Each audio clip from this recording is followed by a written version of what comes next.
We're going to get underway. I am Dr. Elisha Rominsky. I am a professor of communication and leadership studies at Frostburg State University, and I'm going to be one of the facilitators helping this evening. We are so appreciative that Allegany County Library System is helping us to facilitate this event through Zoom. So thanks, Ashley. Thanks, Renee, and everyone else who's involved in that great organization. And we're excited because this is a partnership of an effort that brings partners together.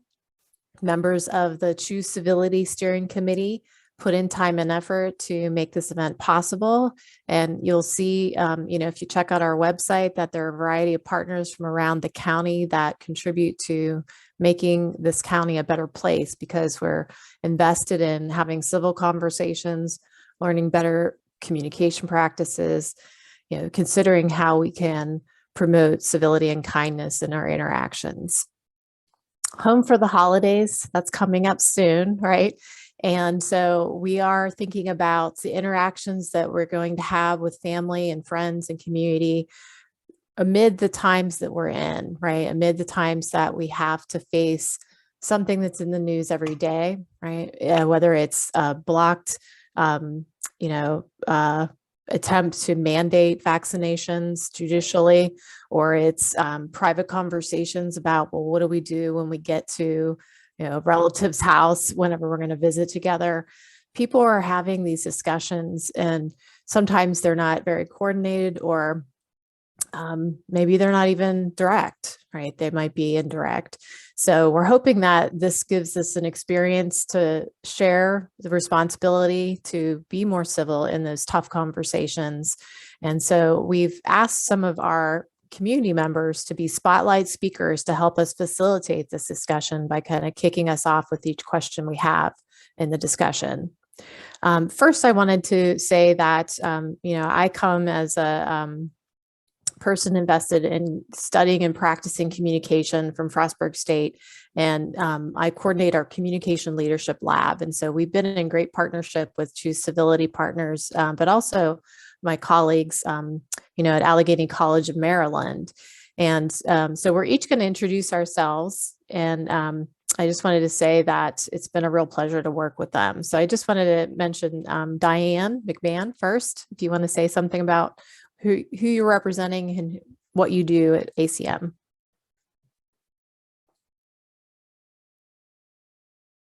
Go ahead and unmute. Gosh, I always forget to unmute, guys. So I finally got that.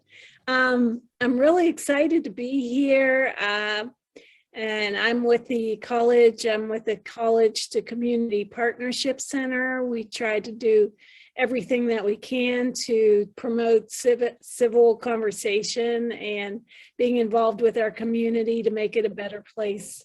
And today, we only have an hour, which is a very short time, to have a great conversation about how we're feeling about COVID, interacting with people, and what we're going to do over the holidays. But I just wanted to say, not a debate. We are not here to debate. And in 1 hour, you're not going to change somebody's mind. So what we're hoping that you'll get out of it is the opportunity to really hear and deeply listen to why another person might think differently than you do, just to give you a little bit of idea of where they're coming from. So that's the goal of the conversation, is for you to just consider how other people are feeling, what they're thinking, and have the opportunity to really deeply listen. So that's what our hope is. I'm going to move on and let the speakers start. Just one request to our leaders that are leading the conversation. We have 3 questions, so everybody knows. We're going to have somebody introduce the question, and then another person to ask the question. So with our speakers, if you'd like to introduce yourself first, who you are, if you'd like to share. We're going to have Renee speak first. Oh, yes. I'm sorry. Renee's That's okay. That's okay. You're just one step ahead of us, but let's turn it over to Renee. Hi, Yeah, my name is let us. Mason. Okay. I'm the Arts and Graphics Coordinator for the Allegheny County Library System. I'm also the Choose Civility representative. One thing too, we were one of the goals was to think about specifically how we communicate with others over the holidays to connect and celebrate together amid the COVID-19 differences. As we conclude, we will share tips on how to negotiate common ground for our gatherings. And I think we also wanted to talk a little bit about what you can see behind me, the True Civility principles. I have that also in our card that you can see that. Can't see it with my, it's the same kind of thing. So I was looking at those for tonight. Well, every one of those principles apply. So in regards to today's topic, it's difficult to understand others' decisions. So kind of like Diane said, you want to really lean into hearing what is being said. And we could add actually timing to that list, because I find it really helpful to not respond immediately, to assume the best, which is one of the principles. Really take the time to consider why someone has that opinion, and along with that, assuming that they are coming from having best intentions. So. Can I add in something quickly too? I know, we've worked together a lot, and as you can tell, it's not a presentation, it's an interaction. And especially on Zoom, we kind of have to work through it together. So I would say one thing that I would encourage you to do is assert yourself, right? I had to kind of jump in there for a second. And we know that we have some students here today that are required to participate in public discussion. Some of you haven't done that yet. It doesn't matter what age we are. Sometimes that's an intimidating prospect, but try to feel comfortable here. That's what this is about. It's about learning. It's about respectfully trying to understand each other. So now, Diane, I think we can turn to our speakers.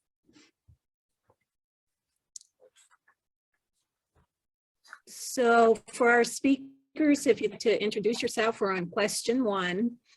And if you want to say what organization you're with.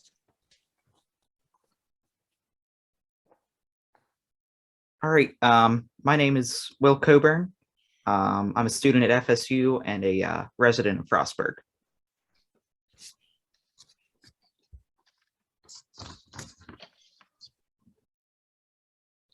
My name is Charlene Six. I'm a Choose Civility committee member, and I oversee the child, adolescent, and young adult services at Archway Station. And we spend a lot of time teaching youth about respectful and effective communication skills. So I'm looking forward to this conversation.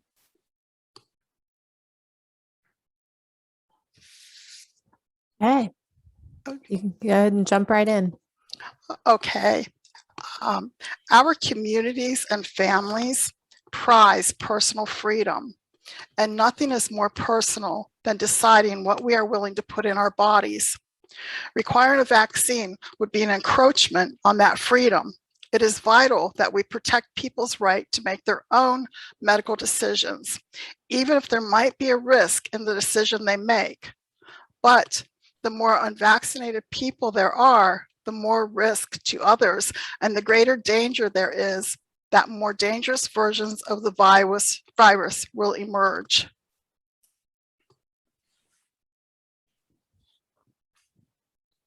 Okay. Personal freedom is important, but should there be any exceptions, perhaps for family members who are more vulnerable to disease, or for employees working in nursing homes or hospitals where there are frail residents?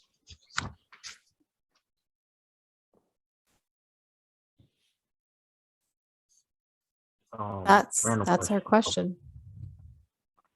I didn't know if anyone can jump in. I apologize. Yeah, go But, for it. Awesome, right?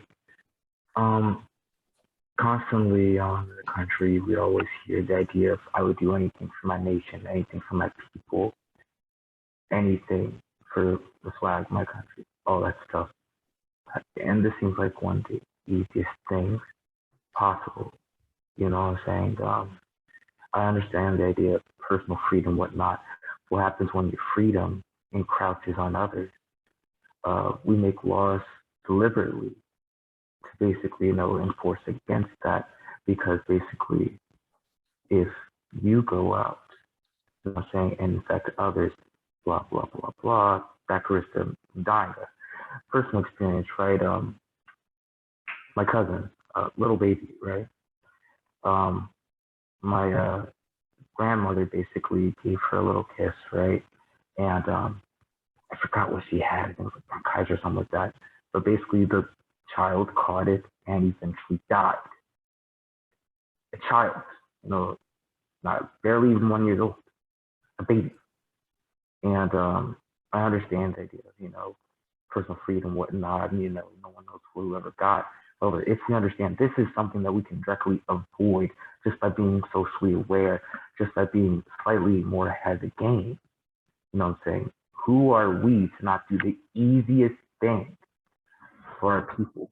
Like we hear basically people basically fears over math, over basically, just 6 feet. I was a security guard for over a year, and basically half my job was basically making sure that people were just 6 feet away.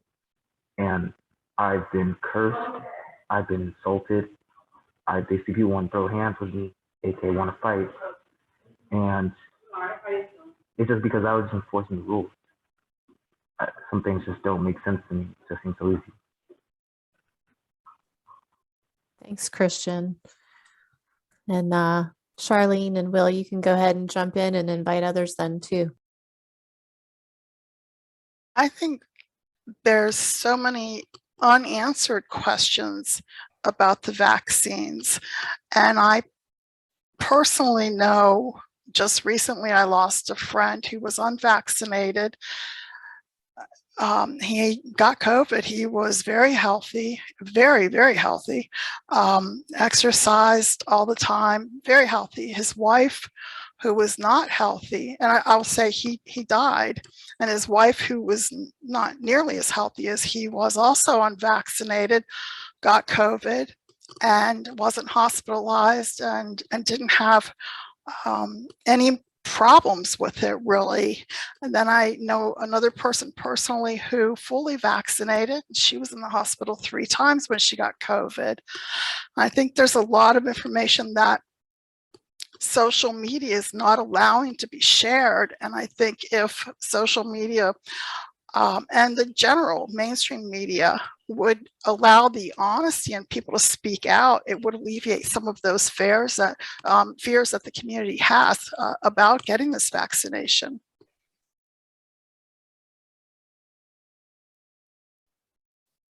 Yeah, and I too, I want to share. I'm a COVID survivor, and a COVID long hauler.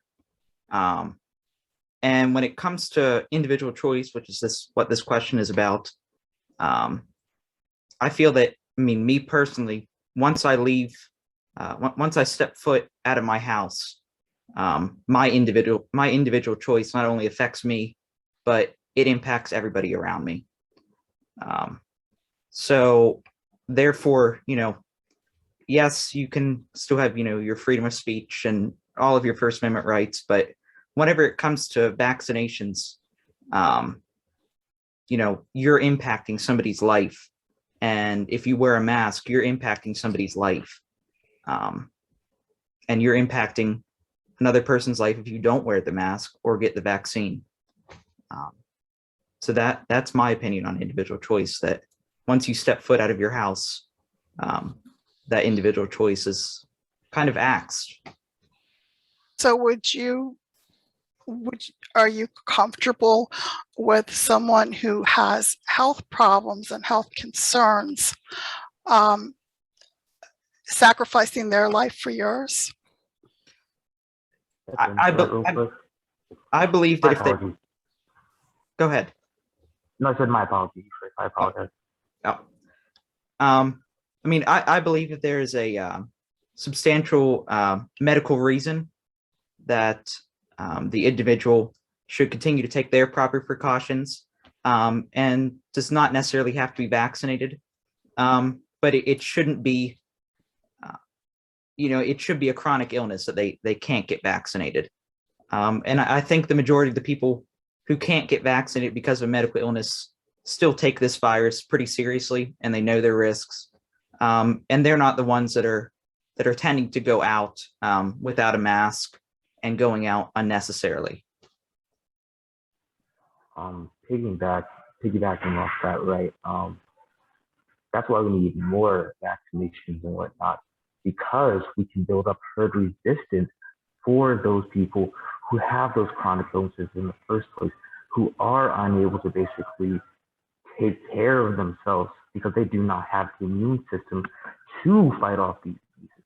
That's why even more we need to push this for people who are able to, these healthy bodies. But I'm going to be completely honest. I completely agree that the media has not done the best job in explaining vaccines and explaining what COVID really is. And I completely understand all of, the disinformation and miscommunication. It can be a challenge. But one of the best things I realized, one of the best advice I ever got when it came to it, right? You mentioned how your friend that was unvaccinated died. Another person who was vaccinated got it 3 times, but I'm assuming they're still alive, right? That's because those who are unvaccinated, they get the full effect. They get the full, dangers of what could happen. But people who are vaccinated, right, they get a much weakened version of it. So let's say this, right? Someone got COVID.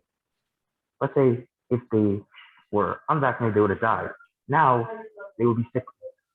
Now they may just have a bad fever. Personally, I got COVID after being vaccinated. And honestly, I was sick for a few days and I was able to walk it off. And that's the beauty of the vaccine. Now I understand not everybody can get it. However, if we can push for more people too, that's what we gotta do. I think you missed the second part of that, in that his wife, who was also unvaccinated, got COVID and had very few symptoms and managed it without hospitalization and without medication. Not that there are medications, but she didn't really have any problems with it, although she was unvaccinated. And I think that leads to, there's just so many questions around it. And then you see so many of the medical professionals who are giving up their jobs because they're mandated to get the vaccination. And again, it goes back to the media and social media censoring the information. So it leaves people wondering, why are these medical professionals giving up their jobs instead of getting the vaccination? What do they know that we don't know?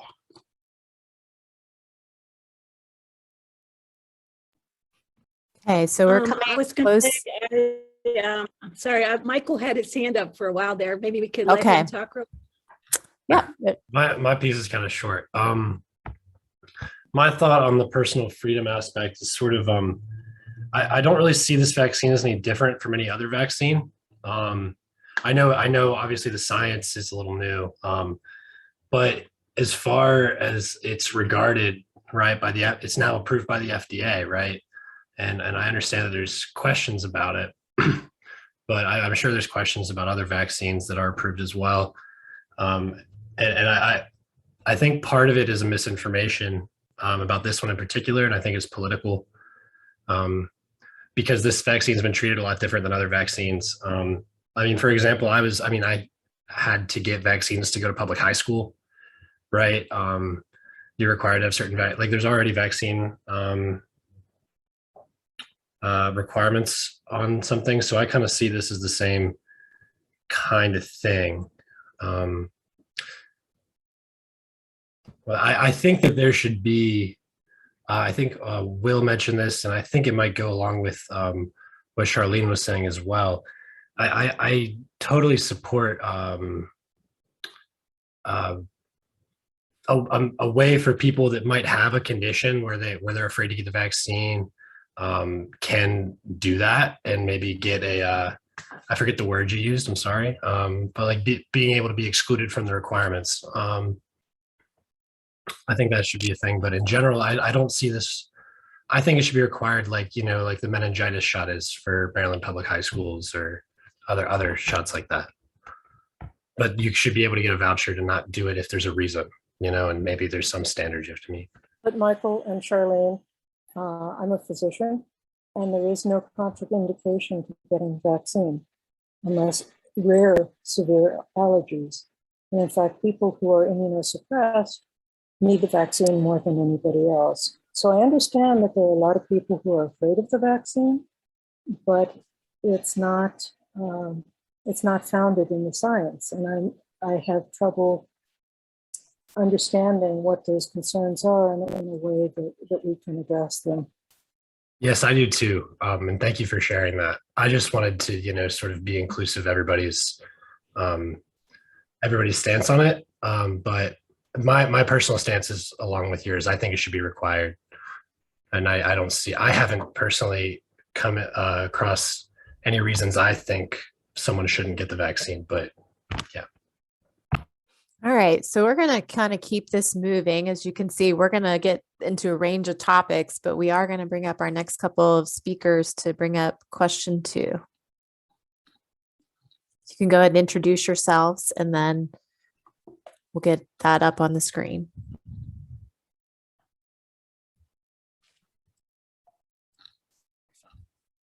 Should I read that one? Yes. Sure Okay. I thought I was supposed to, but I just wanted to make sure. I was looking for the email telling me what my instructions were, and I couldn't find it. Anyway. Thanks, Mayor. Thanks. I got to be honest. All right. Question 2 was when it comes to public health, now and especially during the holidays, our community needs to make sensible decisions for the greater good. Vaccines against measles, polio, and other diseases have saved countless lives and reduced suffering. COVID-19 is no different. We should use whatever means available, either in incentives or employer requirements, to get shots into as many arms as possible. But this is a highly intrusive on people's freedom to choose what goes into their bodies, and many of these steps create 2 classes of people, the vaccinated and the unvaccinated. Was that it? Then it comes to me. Okay. My name is Tammy Fraley. I serve on the Board of Education, and I'm also a member of the community for 17 years. The next part of our discussion is we give up freedoms today, like being on an airline or traffic safety, like somebody said before about wearing a seatbelt. We wear helmets when we're on motorcycles, which are far less intrusive, obviously, than having to make you take a vaccine. But so do we really want to require vaccines and maskings for some adults and children, or could that backfire and divide our community? I think we've seen already that there is a divide. Even before they're required, there's a divide between wearing a mask, not wearing a mask, or being vaccinated or not being vaccinated. Are there other ways that we can encourage being responsible by either vaccinating or masking that work just as well as a mandate, right? A lot of people don't like mandates because they feel it's their personal freedom, much like the first question. So I personally, obviously I work with the school system, but I don't want to talk about the school system employees because that's not my role. But my role does include the safety of children and ensuring that there's policies in place to ensure the safety of those that are within a school building. And I think that all of the measures that have been put out by the CDC and the Maryland Department of Health are things that we all must do as soon as we walk out our door. I have 2 children in the school system now, and I have a child that's in Pittsburgh, and I can see the difference between our small town and Pittsburgh and what's happening in Pittsburgh. So it's something that, again, personally, I believe that we need to do everything we can, and we do need to listen to the science. I said it last night, actually, in a board meeting. We're not scientists. We're not doctors. So we need to consider what's being told to us. But that's the hard part, because the media, like you guys have already said, the media doesn't give us all the information depending on who you listen to, right? Because you can get any story anywhere. So we'd like to reach out and ask, what other ideas do you have on how we can encourage safety in our community, whether it be vaccinating or requiring masks or some other ideas. So it looks like Chelsea has her hand up. Hello, my name is Chelsea Daggett. I am a communication professor at FSU as well. And I have kind of a strange, I don't know, maybe not strange, but I have a unique perspective in the sense that pretty much all of my family is very conservative in most things. That tends to be where their political beliefs lie. But they actually got vaccinated all willingly, voluntarily, because they actually saw it as a way to achieve personal freedom again after being under lockdown and having other restrictions like masking in public placed on them over the course of the pandemic. So I think there could be some world in which a reframing of the vaccine as like a way to return to normalcy and to have some of those things that maybe you've been missing in your life back would be a good incentive. I mean, for them, it was how they saw the issue, and they typically tend to downplay the impact of COVID, and all of them have had COVID. I have not. And so I think that there's something to be said for making it a personal freedom that you can achieve after getting vaccinated.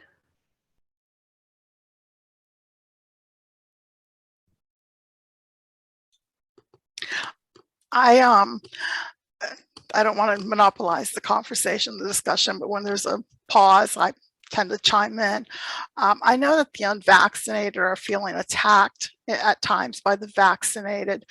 And my fear is that this is leading to like-minded people seeking out one another and reinforcing one another's beliefs instead of having open dialogue to obtain the different perspectives. And I know that's one of the things I search for and value are the different perspectives on topics such as this.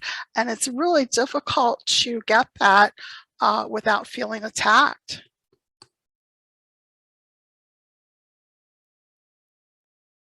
I want to chime in too for a second because I saw a space. So I feel like, as someone that does encourage vaccination, and I feel the same way, Charlene, that we are looked at when we talk to somebody that's not vaxxed, and the conversation is told that we're followers or we're sheep. And so it's hard to have a dialogue because we feel attacked because we made a personal choice. The same way that you're asking to make a personal choice, we made that choice. So I think the way that we can help that is meetings and groups like this, but also having intimate conversations with people in your family, in your circle, that you wouldn't necessarily have because you aren't like-minded, and just letting them know where you're coming from. If you choose not to get vaccinated, then that's your choice, but what can we do so that I feel protected, so that I can still have this relationship for you? So we know that there's several layers of being able to protect ourselves from COVID. So vaccination is the layer that you're choosing not to do. So let's choose for you to wear a mask, and let's choose a social distance so that we can both feel comfortable. And if you don't feel comfortable doing those two things, well, let's learn from what we did last year, and let's meet together on Zoom or talk on the phone. And those are choices. And for me, that's what freedom is about, the freedom to choose. Where the issue comes is when the choice is taken from us. And so what I hear in the community of those that are being unvaxxed is that we're taking their choice by making them be vaccinated, but we're really not. We're giving you a choice, and a choice has consequences. So if you choose not to get vaccinated and your job requires you to, then you no longer have that job. Just like if you choose to not go to a special training, or you choose not to follow the dress code, or you choose, not to carry a concealed weapon and you can't have it there. Those choices, right, are requirements for you to be a part of community. We do it all the time. So this is just a choice, and it's a choice that people don't like to make, but it is one of those things. You can have the freedom of not being vaccinated, which means that you have to follow that choice. I chose to get vaccinated, so this week I was able to go to a Broadway show because I could show my vaccination card and wear my mask and sit in there. Those are choices I made. Somebody else in line didn't make that choice, so they couldn't have that experience. So I think we need to change the directive from being freedoms to choices. And I think if we change the verbs and the words that we're using, we'll be able to hear each other better. I agree with that. I think you make really valid points. And when I choose to wear a mask, which I choose to wear a mask everywhere, and I also am pretty isolated. I work remotely and have since March of 2020. And that takes a toll on emotional health and physical health as well. And I will clarify that I think that when it affects you close to home, like the person who died was a friend of mine, and you sort of dig in your heels when you're stubborn, like he and I are. He was, and when you're told to do something, you want to know why. And I'm a person who asks a lot of whys, why, and I'm not getting those answers. However, knowing that he and I both made the same decision and dug in our heels, and knowing what he went through, I'm seeking information because I really do want to get the vaccinations, but I'm fearful because I also look at the website that tracks the deaths and the long-term effects of the vaccinations. And I tend to do a lot of research. And I think there's a lot of people out there that are like me that research, and they're very confused. And there's not a lot of good information that is reliable or that we feel we can actually trust at this point. We've been lied to by so much, I feel, and many people feel, that it's difficult to make an informed choice about the vaccinations. But I will say I want to be vaccinated. I just, at this point, don't know what to do.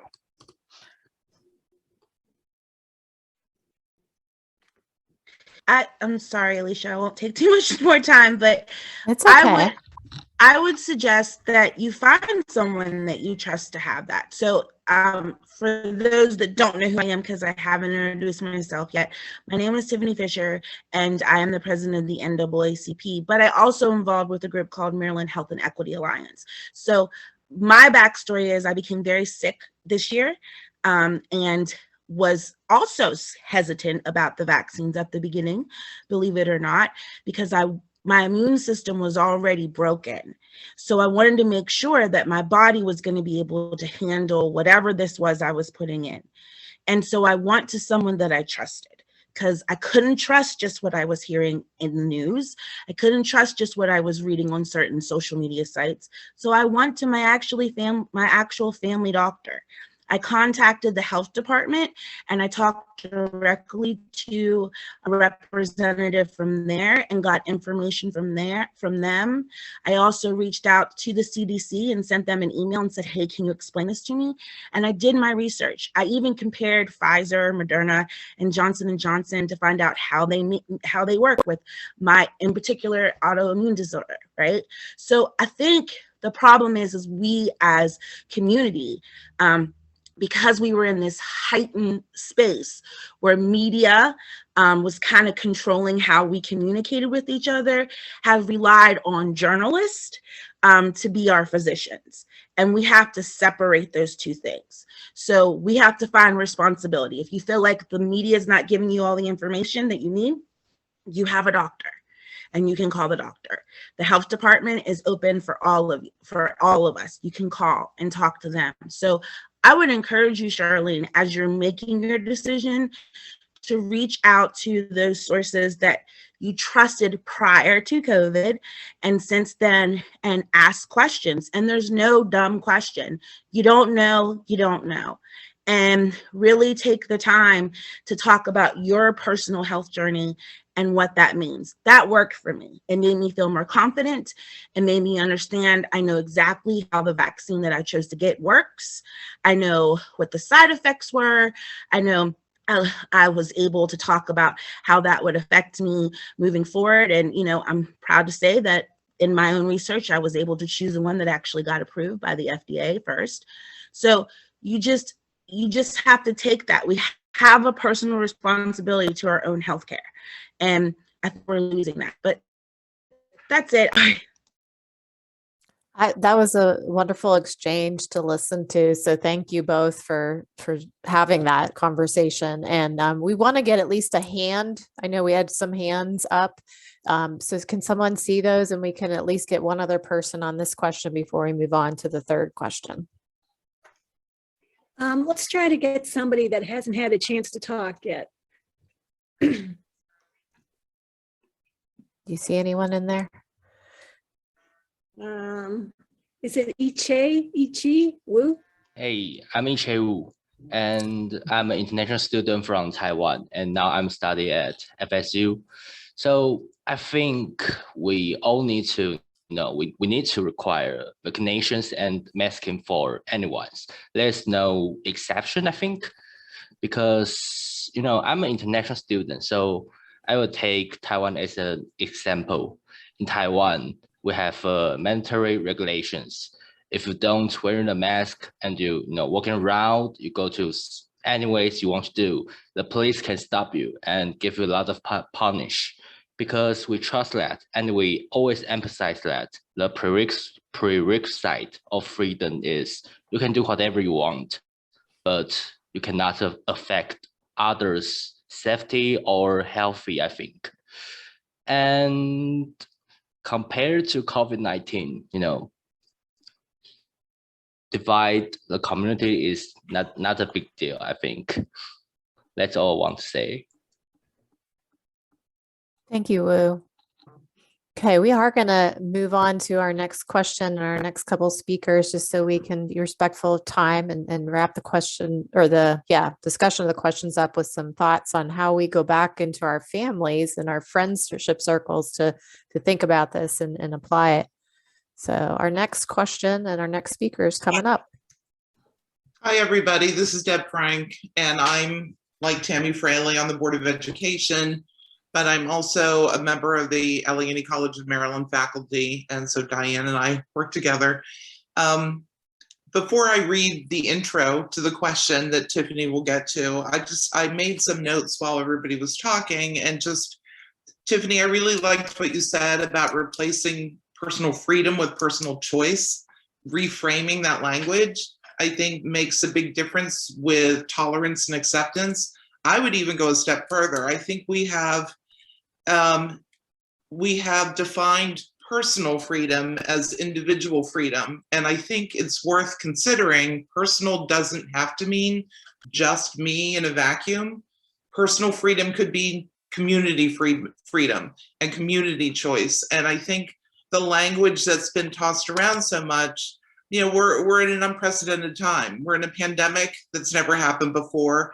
We're in an age of communication with social media that's never happened before. This kind of uproar, this kind of community divide did not happen with other outbreaks. I think about AIDS in the 80s. I think about everything before that, because people were sort of restricted with the information. We're all experiencing information overload. So Charlene, I understand your hesitancy, and I hear that from a lot of my friends and family. as a reason for sort of being on the fence about what to do. And that saddens me. I think that, you know, the impact of social media it can be positive, but there's so much negative with it. And I think that's really caused people to attack each other, believing that they have the source of all the information that's necessary. So with that said, let me introduce question 3 by saying this. In many of our communities, we're seeing the rate of vaccinations isn't going to rise much more. We heard a presentation of the board meeting last night from our county health officer, and we're stuck. Allegheny County is stuck at 46% vaccinated compared to the state average, which I think is 68% plus. Therefore, we should focus our efforts on practical steps that we will protect, or that will protect rather, the most vulnerable people in our community. This would include people of color, the elderly, the immune compromised, and the poor. In the long-term interest of public welfare, we need to accept the existence of COVID and get on with our lives, but essentially giving up on vaccinations increases the risk of contagion and more dangerous variants and may trigger future outbreaks and resulting lockdowns. And we shouldn't kid ourselves. The most vulnerable will pay the price, including our loved ones. Tiffany? So concerning mask and vaccine mandates, even with our own families and friends in the community, we don't want to turn into the mask police. So should we ease up and let people use their own judgment on masks, especially over the holidays, even if the risk of spreading more dangerous forms of COVID? Or should we discuss this before our planned holiday events to prepare for an approach that would protect and honor those who are concerned?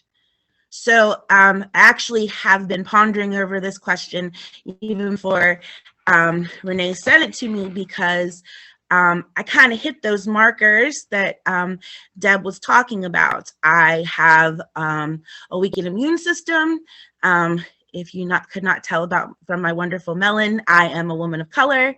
And I also live within a community that is considered to be poor by most, right? So I hit all the markers, and I'm right there at middle age. And I have parents that are considered to be elderly, but I also have children that are in their 20s and they're younger. And so they're very personal mind focused, right? So what do we do about a holiday, especially after being trapped and away from each other for so long? And I think about my in-laws who don't have many more years left here and taking that time away from their grandkids. So it's a simple choice for us. If you are completely vaccinated, including your booster, then you can come to grandma and grandpa's and sit down with them and have Thanksgiving. If you have chosen not to be vaccinated, then my daughter who is not vaccinated, has started a Zoom link where we can all join in and watch on television on our own. And so it's a hybrid experience.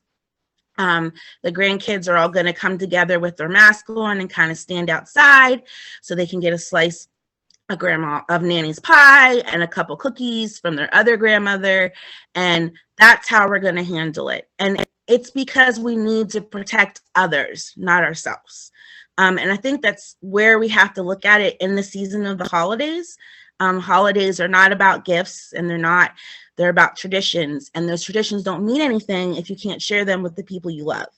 And so I think if we put it in that perspective of saying protecting the people that we love and keeping them safe, again, even though we're making the personal choice not to be vaccinated, how can we make sure we don't spread getting sick? Because who wants to wake up Christmas morning and realize just because you had a piece of pumpkin pie on Thanksgiving with your grandmother or your grandchild that they're no longer here because they've contracted COVID?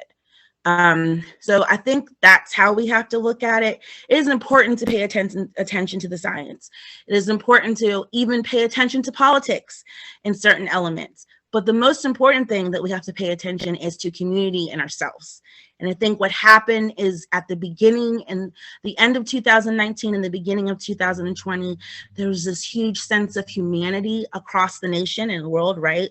We all saw us all coming together and trying to join to figure out COVID, and that disappeared in our frustration of not being able to be in normal life. So I think we have to get back to that space when we're talking about humanity with each other and what community really means. I always say unity, humanity, equality, right?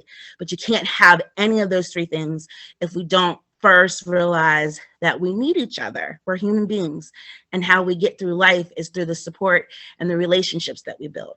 And in order to have healthy relationships, we have to be healthy physically, mentally, and spiritually. That's my answer to that question. Can I just piggyback on what Tiffany was saying and how critically important it is for everybody's mental health and social health to get together with family, and just something that I've done myself, because I've always hosted my family for Thanksgiving. They come from all over North Carolina. I've always had 20 to 30 people here every Thanksgiving. It was very sad last year. You know, we were all in that sort of midst of nobody could be around anybody. So I took the sort of proactive step and just reached out to all of them. They're coming from 5 different households. And I said, with love, you know, I'm in a position where I feel like, you know, you do have the choice. And if you aren't going to be vaccinated, that probably is not the best thing then for us to get together. Well, they were so sad about the last year, missing that last year, that even my very hesitant brother and his family all got vaccinated. They've all had their second. They're waiting on their booster this week. And I kind of, in a kind way and joking way, we've been laughing about this. I said, no politics at this meal. This is all about family.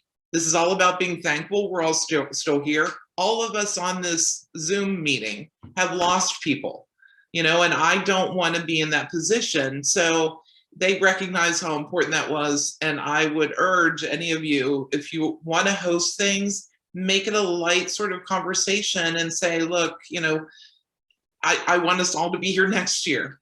And this is the best way, whether you agree with it or not politically, we're not having that conversation. So I would urge people to really hone in on what's important and focus on that and not be so divisive. And sadly, you know, that's where we've been for the last year and a half. But I'm not, and we've exchanged a lot in the last couple months. We're fun with each other. We're light with each other. I have completely different political beliefs than my brother does and his family. That's okay. I love my brother. He loves me. And we're all going to do this in a healthy, safe way. And I love your idea, Tiffany, about Zooming some people and inviting them to the party. You know, we all got used to having Zoom happy hours last year. Who'd have thought you could do that? But that was fun. So there are ways to do this and really celebrate what's truly important. We want to hear from someone who hasn't spoken yet because we're getting closer to the end of our session. Anyone out there?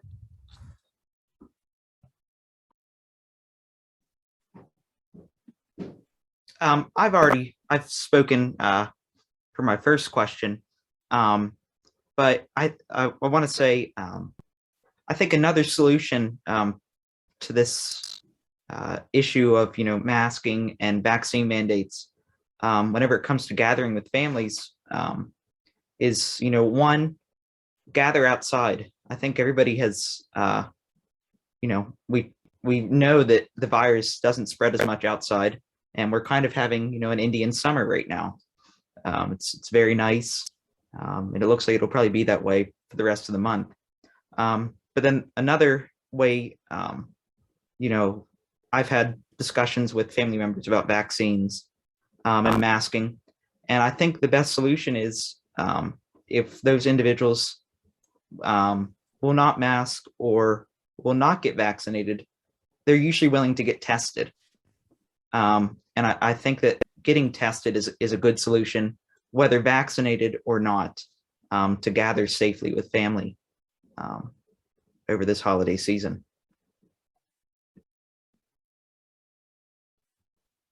You're putting a little more faith in the testing than I do, just to be clear. And particularly with the Delta, there's been a lot of information about the testing missing more people than it had previously. Just so you have that information and don't rely on that 100%. So get some testing, and some organizations or workplaces are offering that free, but you can also do that at pharmacies, right? Well, you can buy kits, but the cheapest I've seen is $15 a pop, which is too expensive for many people to do. Right. You know, really, if you want to aim for accuracy, the more accuracy you should do it, a person should do it for several days ahead of a get together. Okay. I'm having a little bit of a problem hearing what you're saying, Judy, but you're saying how many days ahead? Probably at least 3 days. It's not days, clear. okay. It's evolving information, but I'm saying the tests are missing more of the Delta than they had previous. Okay. And so I like the idea that Will suggested, oh, well, if you don't want a mask, test instead, but it's not safe for somebody who is at risk. It's not a risk I would take. Okay. Yeah, I've heard people thinking that, fans, the things that we heard last year, that would be effective in gathering together might work, but still it does have variability because of the new variant. And so we do have some resources that we want to share, and we have about 5 minutes left technically of our time here. So we just wanted to see if anyone else wanted to add anything in. Alicia, I just want to mention your point about the fans is excellent, and you can make a very effective, it's called a Corsi-Rosenthal fan, which is taking a regular box fan and putting fan filters on each side, making a cube, and they're quite effective. Great, that's good to know. Yeah, so let me pull this up to just show you a couple of the resources that we wanted to share. And again, if anyone who hasn't spoken wants to chip in, we would love to hear that. Well, I'll just chime in. Oh, sorry, go ahead. That's okay. I was just going to say, I think we have a hand raised. Antoinette Royster, if you wanted to pop on and unmute. Hi, everyone. My family, every year for well over 100 years, we've been having a family reunion. Up until 2020, when we had the lockdown, we've been meeting in person. 2020, we have in July, the first weekend in July, we always have a family reunion. 2020, we did it virtually. But this year, we were trying to figure out whether or not we want to have it virtually. We ended up having it in person. And we were able to accomplish that by putting things in place if folks wanted to attend. Like, for instance, you have to wear a mask, number one. You have to social distance, number two. And instead of us basically having it more like potluck or having a host family, we catered the food. We had like food coming from like Costco, like one particular place, to cut down on the risk of someone, coughing on something and then serving it to the family. And since we have family members coming from all over the United States for our reunion, if you came with a family, if your family was from like Washington, D.C., you sat at the table with the people from Washington, D.C. Even though it was a family reunion, it wasn't much hugging, but it was manageable. We were doing like the elbows and all that other good stuff. But you can accomplish a lot. But we had a sign-in sheet. We didn't ask them, were you vaccinated? We just asked them a simple question. Are you feeling any symptoms of COVID, like cough, fever, anything like that? Yes, no, and that was it. So that cuts down on the arguments of vaccination, not being vaccinated, or whatever the case was. Like I said, we've been having these family reunions. We've had it through wars and the 1918 pandemic. This year coming up in July, it'll be our 135th annual reunion, family reunion. And we want to continue this on, but you got to make sacrifices, and you can put things in place to make things happen. So don't cancel Thanksgiving because you don't want to have an argument with your family member. Just try not to stay away from the politics of it if you can. I think that's an excellent point. I'd love to hear about that tradition. I want to talk with you more after you have it this year. So we are coming to a close. And so we want to thank you so much for being part of this discussion. It was brief, but we will keep having these discussions. So please join us, partner with us. If you have an idea for something you want to discuss, we can make it happen. And we can decide to do hybrid experiences or face-to-face when that's appropriate too.